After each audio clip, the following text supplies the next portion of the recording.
तपाईले court marriage गर्नुभयो डिपेन्डेन्टमा apply गर्नको लागि। जुन उद्देश्यले कोर्ट म्यारेज गर्नु भएको थियो त्यो उद्देश्य फुलफिल भएन।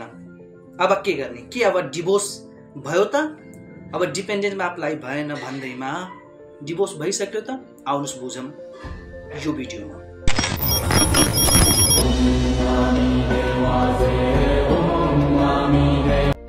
नेपाली समाजमा डिपेन्डेन्ट भिजाबाट विदेश लैजान्छु सानी भन्ने चलन धेरै रहेको छ।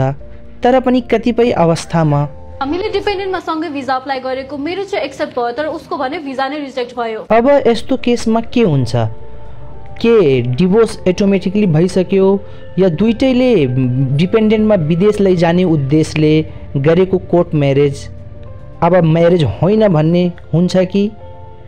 यस्तो कदाचित होइन। अदालतबाट भएको विवाह कुनै फेक विवाह होइन।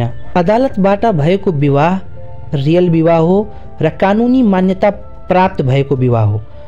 अब अदालतबाट विवाह भइसकेपछि कि त अर्को विवाह गर्नको लागि डिभोर्स लिन पर्यो कानुन बमोजिम। यदि कानुन बमोजिम डिभोर्स भएन भने त्यो विवाह कानुनको नजरमा कायम नै रहन्छ र एउटा दाम्पत्य जीवनमा निर्वाह गर्नुपर्ने सम्पूर्ण अधिकार र कर्तव्य दुईटैले निर्वाह गर्नुपर्छ र अदालती विवाह कुनै बच्चा बच्चीको खेल होइन।